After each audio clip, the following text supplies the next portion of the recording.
What's up, guys? Welcome to Daily Dose of Reddit. This is your host, Zach, and today's subreddit is r/MaliciousCompliance. Alright, this story's called Close All the Deals We Can to Meet Quota. Okay. This happened back in 2010. I had started working for a cemetery funeral home combination a couple of years before this all took place. We had around 10 salespeople on our team and worked for a major corporation. At first, we had an amazing sales manager, Jim. He had actually worked at that location as a sales representative years prior and understood what we dealt with each day. He was extremely supportive and brought a great work culture to the team. Jim encouraged us to help families to the best of our abilities, and sales were simply a byproduct of that process, so everyone involved benefited, including the families we serve. We were so successful that Jim received a promotion in 2010 to a regional market manager position in a different area, leaving us without a sales manager at our location. The rest of the sales team and I speculated that the company would bring in another manager from a smaller location to help continue our success. Instead, they decided to hire from outside the company. The guy they chose to replace Jim with was a sales manager from a major insurance company. We will call him Dick. While Dick had a background in sales management, he knew close to nothing about what it was like in the funeral industry, and he had a style of management completely unlike that of Jim. At first, some of us tried to make him aware of the team culture we had in place, and how things would virtually run themselves if he would simply maintain what Jim had accomplished. Dick became very dismissive and went as far as putting a label on the bottom of his coffee mug that read, "The Boss." Anytime someone would try to speak with him about the mistakes we believed he was making, he would take a sip of his coffee, thus showing the label. It was basically an F you. While this succeeded in shutting down complaints, it also alienated him from the sales team. He would also often brag about his past achievements and fail to acknowledge current success of our team members. It didn't take long before morale started to decline and sales performance began to slow. This was when we found out why Dick changed industries. It became clear that Dick had a drinking problem. He started disappearing around noon and would return a couple hours later smelling of alcohol and appeared red-faced and very relaxed. Dick also hired a new sales rep to join the team. She was far different from the rest of us. She was young, good-looking, and very, very smug. She was a well-endowed woman that apparently had just the right assets to gain Dick's approval. We shall call her Bimbo. Bimbo had a background in business-to-business sales and did not mesh into the family culture we had developed over the years. Her arrogance made it clear that Dick had big plans for her to be promoted quickly through the ranks. It was about that same time when we also heard of an incident involving Dick during his 2 weeks of training at corporate headquarters. Dick allegedly fell asleep while watching the Super Bowl and left the bathtub faucet on in his hotel room. It was running long enough to overflow the tub and flooded 2 rooms below his, one of which was the hotel's IT room, causing around $20,000 in damages. This knowledge, combined with Dick's apparent drinking habits, told us a lot about how he handled stress. As morale continued to decline, along with our sales revenue, Dick became more and more irritated. We had daily sales meetings, and his desperation began to show. It was clear that the corporation was pressuring Dick to improve sales and that his job was in jeopardy. It was important to note that sales managers had the ability to give team incentives in order to motivate a team when necessary. While Jim had occasionally offered incentives, it was never anything like what Dick offered our sales team at that time. We tried to explain to Dick that it was a slow time of year for sales and that pushing customers too hard often ended up with less than ideal outcomes in the end. Dick was having none of it. He promised that he would take the entire team out to celebrate if we hit our sales quota for the month. His incentive was a riverboat cruise for each salesperson plus 1 guest each if we simply hit our quota for the month. He said that if we had any customers that were on the fence, that we should do whatever we had to in order to close the deal. We all agreed to do just that. For the next week and a half, we called every contact we could and pushed every deal towards a contract until we hit a quota. We never sold anything they didn't actually want, but we simply pushed to get it done sooner. The end result was we barely made our quota for the month. Dick quickly really took pride that he had pulled it off and had made his quota for the month and booked the riverboat cruise as he had promised. He even arranged for a limo ride to and from the cruise. My wife and I, however, decided to drive ourselves. We are not big drinkers and normally wouldn't even go on something such as a riverboat cruise, but there was no way I was gonna miss out on what was about to unfold. You see, what I also heard is that the regional market manager for our area, the person that hired Dick, was also going to be present on the cruise. I also knew that Dick would make sure there was a full bar available on the company dime. I was right. My wife and I agreed in advance to have one drink each and to do a little dancing together, as we rightly deserved. However, what we really came to do was sit and watch. As expected, Dick showed his true colors by drinking up a storm and running up a huge bill for the company. Better yet was that Bimbo and her date celebrated to an extreme. At one point, she and her date were dry humping on the dance floor as we and the regional market manager looked on. She had hopped up, straddling him with her dress up around her hips and panties in full view. We all watched on, some of us in shock, some in amusement. Pervs. At the end of our cruise, my wife and I walked back to our car. Bimbo and her date were passed out half naked and sprawled on a park bench on the dock. Dick was trying to round everyone up to the limo. The following Monday brought the new month and our sales tanked. We had burned through every lead we had the month prior and were left sitting at our desks with no leads. During each sales meeting that followed, Dick became more and more desperate until he finally flipped out in the middle of a meeting. This alarmed one staff member, not me. Dick was called into an HR meeting that resulted in his termination. Bimbo disappeared around the same time. Things at that location continued to take on more of a corporate vibe, so I left that job a few years after that. About 5 years later, I saw Dick living out of his car with 2 small dogs at the local bus station. We locked eyes for a moment, and I just smiled. I really do wish him the best, but I also hope he learns something about humility. You watch this guy freaking destroy his own life. That is brutal. Also, that riverboat thing sounded pretty cool.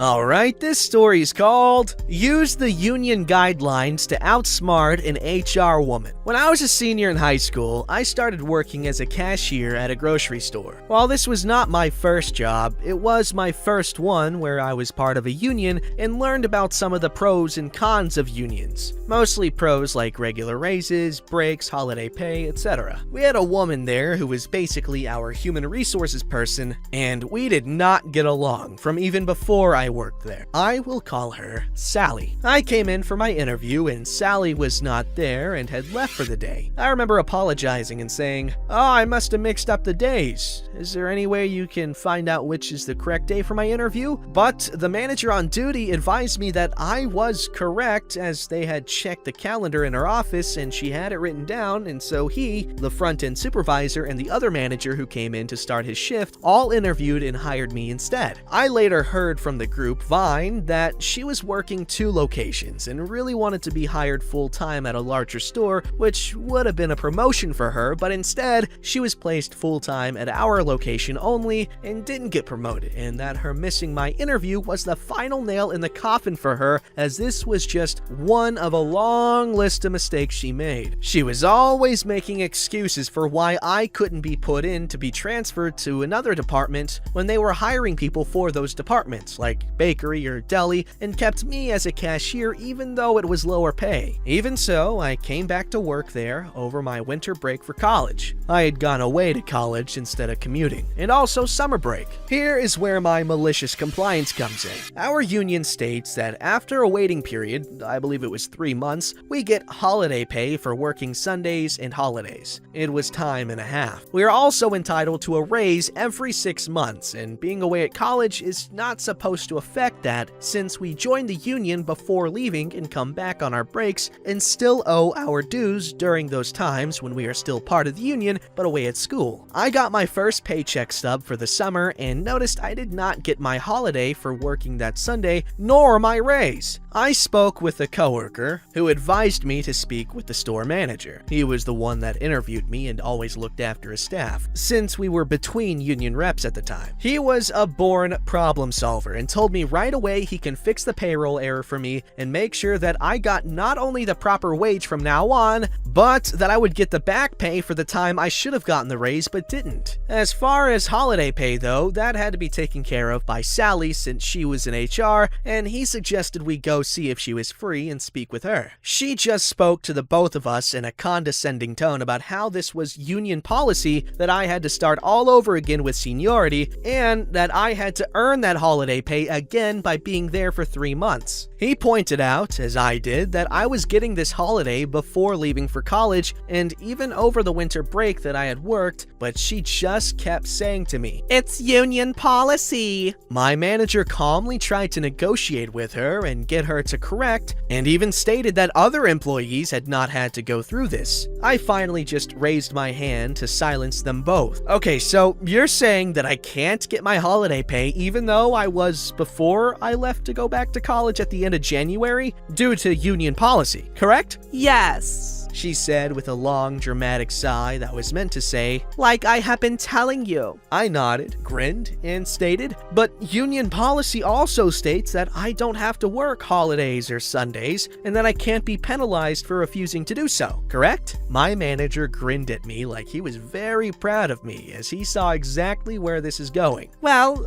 yes, that is true. Sally said, looking a bit nervous. Okay, well then, here is the compromise. Since union policy states that I can't get the holiday pay for working Sundays and holidays for the rest of the summer, I will not work any Sundays or holidays, and per union policy, I am allowed to do this, I said with a shrug. She immediately started laying on the charm about how I am such a great worker and that they really need me to be there to help out with Sundays and holidays. But I pointed out that they had plenty of other employees who were getting the holiday pay that they count on, and I would be glad to return to working holidays and Sundays once I got my holiday for doing so. My manager commented that he and I needed to change the schedule and casually mentioned how this was going to be hard as he now had to take me off for next Sunday and Monday, as that Monday was Memorial Day and it was a Thursday, but that the store would just have to make it work if they couldn't find anyone willing to come in. Once she had left for the day, he called me upstairs to his office to help with the schedule since I had to work so many days each week. I walked in to find him and another manager there grinning ear to ear, telling me how proud they were of me for how I handled that situation. On Memorial Day and the 4th of July, I got a call asking if I could come in because they had other people call out sick who were scheduled. I just calmly explained that I was no longer working Sundays or holidays and that Sally could explain why. Before the end of the summer, she found a new position and quit, and the new HR person was much nicer. One of the first things she did was make sure I and a few other college students who had similar issues with the holiday got our holiday pay reinstated, and when I requested about a transfer to another department, she gladly asked around and had me put in the health and beauty AIDS department that same week. Update. Wow, now over 4,000 likes and all kinds of awards. Thanks. You know what, man? Baller. I love it. Freaking stick it to that HR crony. That corporate crony, I should say. But yeah, I'm happy how this turned out.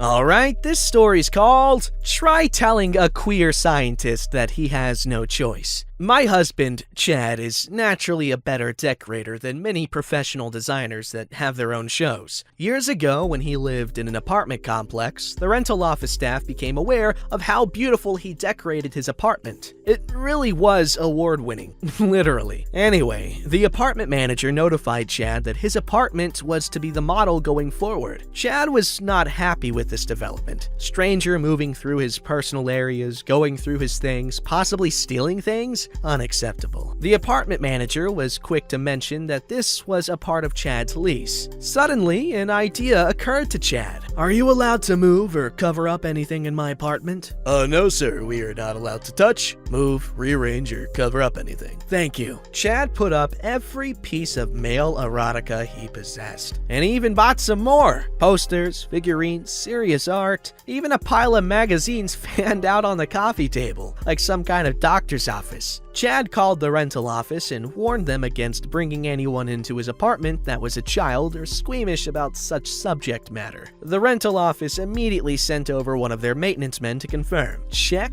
and mate. I love it. That's so uncomfortable though. The fact that is that a thing? Do people do apartment managers or whatever is like just a random person's apartment? Like they do the tours in a random person's apartment like they're selling a house? Because that makes me uncomfortable. And I'm sure he made them uncomfortable. Am I right, fellas? Don't forget to like, subscribe, and hit that bell to never miss an episode.